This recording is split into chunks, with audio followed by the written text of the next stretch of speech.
I couldn't let the day pass by without reiterating my excitement for Pablo, as I know him as Pablo, I know you lot know as Pablo, Fornals. I thought he was magnificent.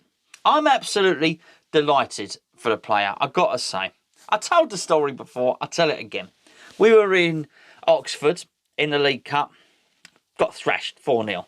It was highly embarrassing for all the players. And I think the only decent player was funny. That was Nathan Holland in the first half. For some reason, got hauled off. Anyway, got to the end of the game, jeers and moans and groans and all the rest of it because, well, we'd all travelled up to Oxford and we'd been dealt that insipid display in the cup. Hey, what else changes? You know, I guess the only godsend from going out to Everton is that the fans didn't have to traipse all the way up to Merseyside to see the club put out that terrible performance. Anyway, at the end, you know what it's like at some games. Some fans come over and some players sort of go to the middle of the pitch and they do that. If we've won, the players don't care. They think they come up and they give it the old Billy Big Whatsits and come up and give it the large one in front of the fans. Well, this was different.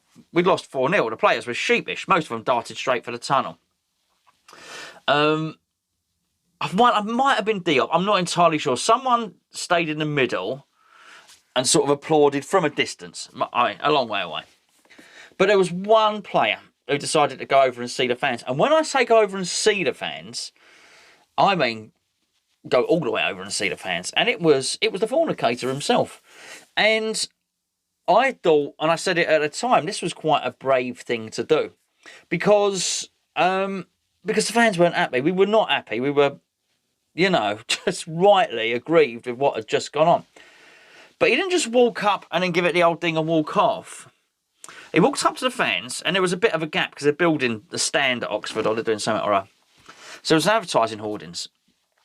He stepped over the advertising hoardings and got right up close to the fans.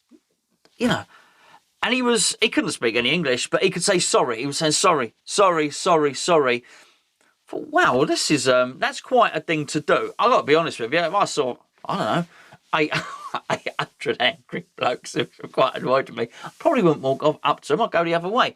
But he came up, sorry. And he took off his shirt and he gave it. So I was in row 3, row 4, something like that. And he gave it to whatever, kid in the front row. Fortunately, on the way out, I mugged the kid and said, no, I didn't. But I thought, do you know what? Fair play. And actually, from the immediate vicinity, a lot of people walked out, you know, earlier or whatever, or immediately on the final whistle, didn't wait. So, but whatever, the 300-400 people that were still waiting around. So, oh, well done, mate. Fair play. It was appreciated by the fans. And I thought it was important because I thought it was an insight into his character. And that's that, right? That's that story. What we've seen now, I think, is a reward for his determination. Now, when he came in, I took one look at him and I thought, you ain't quick enough for the Premier League. I'll hold my hands up. I'll still maintain there are better, more skillful players. Lanzini, for instance, has better technique. Probably Felipe Anderson probably has better technique. He's not quite fast enough to have a trick and skip past 3 or 4 people because they'll just catch him up. But I was wrong. I had it wrong on so many levels. I was right about the attitude. I was wrong about the speed because actually his football intelligence and his passing range is fantastic. His vision and his work rate make up for that deficiency in pace. You'd never hear a moment's groaning from, I guess he doesn't speak English, does he? You don't hear a moment's trouble from him.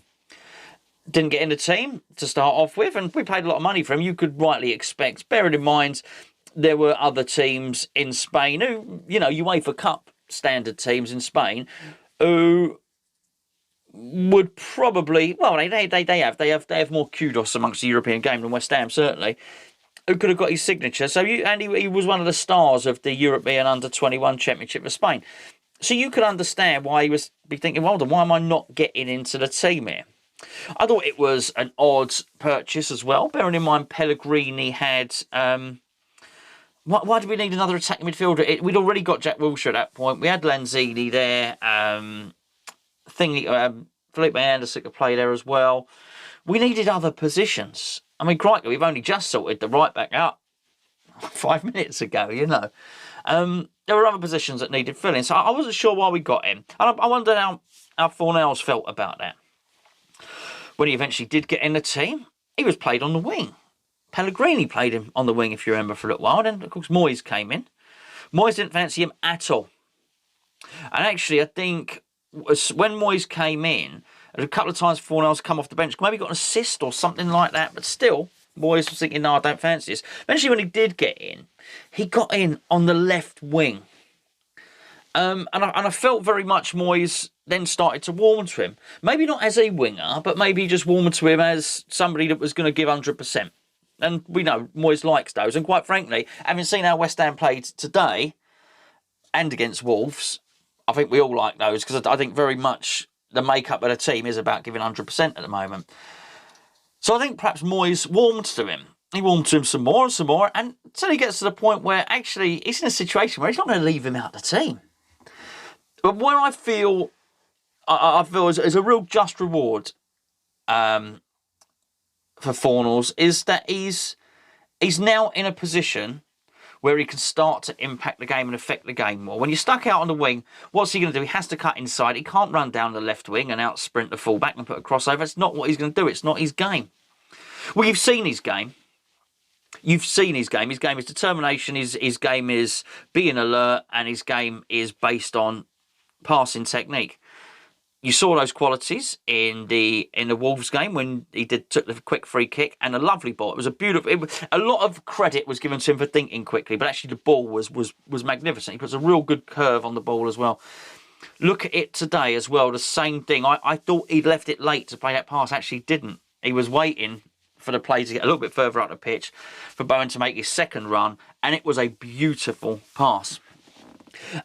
And the new formation, the 3-5-2, whatever you want to call it, no, it's not 3-5-2, is it? But, 3 at the back, 5 at the back, whatever you want to call it, allows him to get more central when we have possession of the ball, when we break, when we win. He's not stuck out on the wing. And it's funny, actually, I always thought that maybe, I said, when we had the off-season, the gap between the end of last season and now, that short sort of little pre-season thing we had, I said I actually wanted him to start the season as a number 10. Hadn't really considered that we wouldn't play with a number 10, but we don't. But this sort of new weird inside attacking midfield position, I just felt suited him really well. He can go left if he wants to, go right if he wants to, but the majority of the time he'll just drift in and go centrally. And it very much because Bowen wants to join up with Antonio up the front, you get when we're breaking almost a 2, and he becomes a number 10. But what I also found absolutely brilliant about him was that often he'd drop quite deep, and he would actually go and take the ball off of Declan Rice. You'd actually see him very much in central midfield. A number of times, I'd like to see I'd like to see his heat map. That sounds a bit wrong, doesn't it? I'd like to see the areas of the pitch where he was operating today, because I saw him in the centre circle quite a number of times, picking up the ball and trying to dictate play from there as well. And I think pretty much there may well be a future for him at some point. Maybe not under Moyes, maybe not even at West Ham, whatever. I don't be surprised if you see him at some point in his career playing in central midfield. But I was absolutely delighted for him today. And when I did the review, and the reviews are funny ones. You got to talk quickly, and you got to cover everything that's happened in the match, and you got to cover all the players, and you only get to speak a little bit about each player. And I just want to speak a bit more about Fornals, because I did give him my man of the match. And I am absolutely delighted with him. I'm pleased for him because he's got a wonderful attitude. He seems to have bought into the ethos of West Ham. He seems to like the fans, and we as fans like him. We do love a trier, it has often been said, but I do think sometimes, as I say, our favourites are Di Canio, and our favourites are Dimitri Payet and Alan Devonshire. It's actually players that are really tricky, but we also do love people that put in a ton of effort. And he's not without skill. I'm not saying he's unskillful. His passing is really good. I mean, really good. He's got 8, 9 out of 10 passing. I think it's excellent. But I think we're not seeing that. What we're seeing is the benefit of sticking in there, trying hard, waiting your turn, and then not moaning when you get played out of position. Just wait and wait and wait. That is an advert for hard work in a football club when a lot of people throw their toys out the pram. I just think it's absolutely magnificent. And we've seen enough of them at West Ham, by the way, get brought in, rightly or wrongly, Chicharito would be a great example. Chicharito had every reason to think he should be played as a centre forward, and he got annoyed when he was played out on the wing. I sort of understand it, and I think Fornals would be the same. He would be rightly disenchanted when he joined, but he didn't show it. No sulking, no nothing. Fair play, Paolo Fornals. Right, I just thought I'd use this as an excuse to talk about him and do a nice thumbnail, a nice fornicator thumbnail, which I fancied doing. It gave me a chance to have a little muck around on the laptop. But we've got Farmer Kris coming up now, who's giving his instant post-match reaction. So please do, in the chat, have a little answer and tell us what you think about Paolo Fornals. Tell us what you think about Farmer Kris's analysis of the game. He's a happy boy. Today is a good day. What's up, everyone? Well, the game's just finished. Wow. Great performance. I was not confident at all, so that was a nice surprise. Just a couple of things I want to say. First of all, our new right back, I'll call him T-Foul. We certainly can't pan him. Sorry, really bad pun there. His performance was unbelievable. He slotted right in. He hasn't had much time with the team, but my God, he was absolutely wicked. I like him. I like short, what I call terrier players, ones that run around and get stuck in. He's going to be a really good player for us. So I think that we should give a shout out to Thomas Souček, our new scout. He did a cracking job there. Really good find. So yeah, so happy with him. All I'm going to say really is that I'm a fan of Mark Noble, and I know he's getting tired. Giving Declan Rice the armband is the right way to go, I think. We need to try and keep him. We need to say to him, we're going to give you a new contract in January. We need to, we want you to lead the team forward, because he is a great leader. He is really good on the pitch. Again, he was involved in everything today. And we've got some really good players. Ogbono got man of the match. Not surprised at all. I also want to say that Balbuena was really good as well. He didn't put a foot wrong for me. He's not the fastest, but my God, he always seems to get stuck in as well, and I like that. I really do.